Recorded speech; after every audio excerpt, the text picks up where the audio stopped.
수년 전부터 나는 학창시절에 읽었던 고전을 다시 읽고 싶습니다.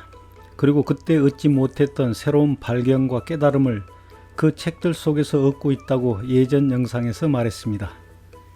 지금은 톨스토이의 부활을 읽고 있습니다.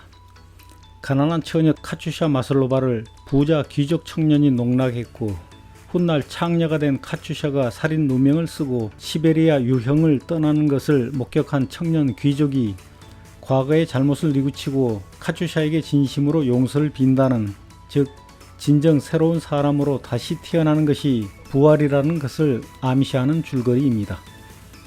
내가 독서할 때 언제나 그러하듯이 나는 이 책에서도 작가가 숨겨놓은 보물을 찾고자 했고 다음과 같은 구절을 발견했기에 여러분들과 공유하고자 합니다. 카츄샤를 만나 자기의 후회하는 마음과 그녀에 대해 최선을 다하리라는 자신의 생각을 얘기하면 그녀가 몹시 기뻐하고 감동할 줄 알았던 기대가 어그러졌다. 카츄샤가 쉽게 옛날의 그녀로 돌아가리라는 것은 그의 오해였다. 생각하는 것조차 끔찍하게도 이미 카츄샤는 없고 다만 남아있는 것은 마슬로바라는 여제수 뿐이었다. 이런 사실은 그를 놀라게 하고 공포를 느끼게 했다. 특히 그가 놀란 것은 마슬로바가 자기 입장을 여제수의 입장이 아니라 그것은 그녀도 부끄러워했다.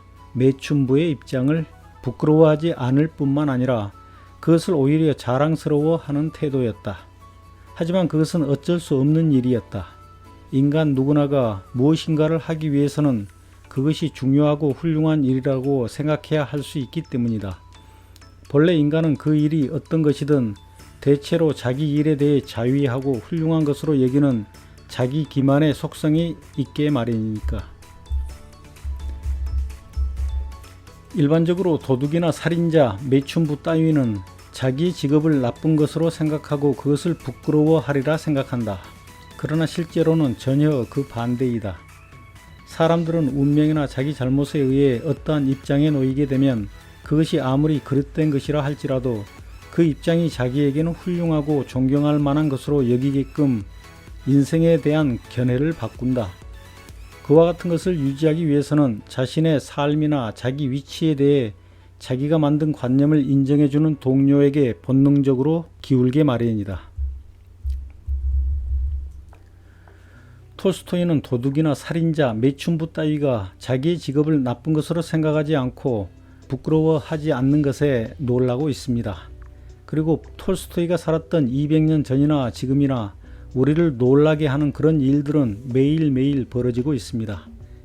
국민이 위임해준 심판의 칼을 들고서 자기에게 이쁘게 보이는 선수들이 저지르는 레드카드를 받아야 마땅한 반칙은 못 본 채 하고 자기에게 밉보이는 선수들의 소소한 반칙에는 끝없이 퇴장 카드를 꺼내드는 검사들과 판사들을 봅니다.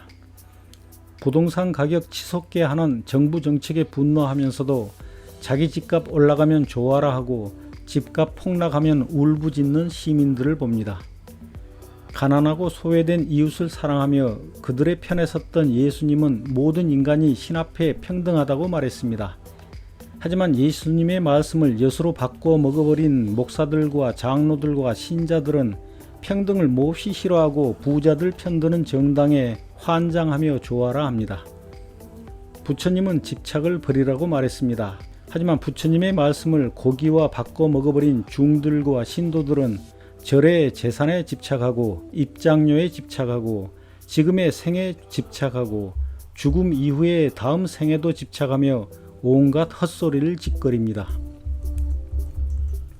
톨스토이의 말을 차용하자면 부끄러움을 모르는 잔인하고 불공정한 판검사들과 자기 기만을 일삼는 시민들은 도둑이나 살인자, 매춘부 따위와 같은 인간들이고 그런 인간들과 함께 예수님과 부처님의 반대편에 서 있는 성직자들과 종교인들은 자기의 거짓된 입장이 자기에게는 훌륭하고 존경할 만한 것으로 여기게끔 유지하기 위해서 자기가 만든 관념을 인정해주는 동료에게 본능적으로 기울게 마련입니다. 그리고 나는 그들을 정신병자라고 생각합니다. 유유상종이라고 했듯이 정신병자들은 정신병자들에게 본능적으로 기울게 마련이어서 그들의 조직과 그들의 집단을 쉽게 구분할 수 있습니다. 그래서 톨스토이가 또 이렇게 말했습니다.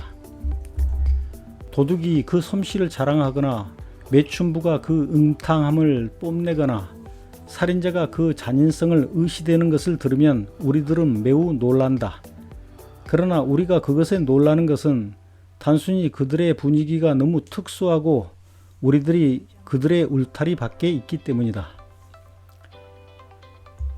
처음 필리핀에 들어갔던 1990년에 나는 메트로 마닐라의 만달루용 시에서 살았더랬습니다. 그런데 내가 그 지역에 산다고 말하면 필리핀 사람들은 항상 웃으면서 이렇게 되묻곤 하였습니다. Inside 만달루용 or outside 만달루용, 즉 만달루용 안에 사느냐 아니면 밖에 사느냐. 처음에는 몰랐지만 나중에 알고 보니 그 만달루용 시 안에 유명한 정신병원이 있어서 내가 그 정신병원 안에서 살고 있느냐 아니면 정신병원 밖에서 살고 있느냐라는 뜻의 농담이었던 것입니다. 그 후 나는 항상 만달루용 밖에서 산다고 대답하였습니다. 나는 정신병원 울타리 밖에 있기 때문입니다. 지금도 나는 정신병자들과 거리 두기를 하면서 살고 있습니다. 감사합니다.